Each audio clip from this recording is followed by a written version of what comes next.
So, unfortunately, I think it's time we're honest with ourselves. Making a beautiful Microsoft Power BI dashboard is difficult.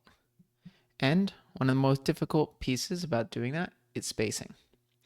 But today, I think that got a little bit easier.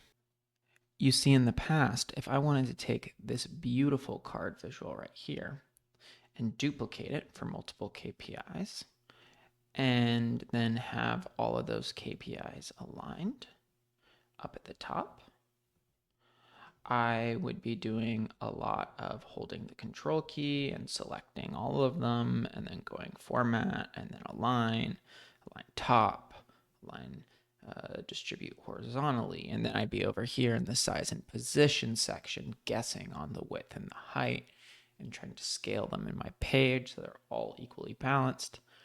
And it would be a huge headache for me. And as of this most recent release, I just don't have to worry about that anymore. You see, the new card visual has a feature that was just introduced that was called small multiples. And so, what this small multiples allows you to do is bring over a category or some kind of dimensional attribute and then position them all in a grid like pattern, and they all scale up and down perfectly.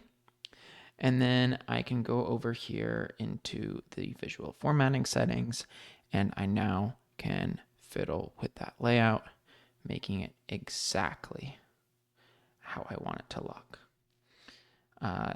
This is a huge visual enhancement. I already have a plan for a couple of different videos I can do with this new card feature, and I'm just really excited about it, to be honest.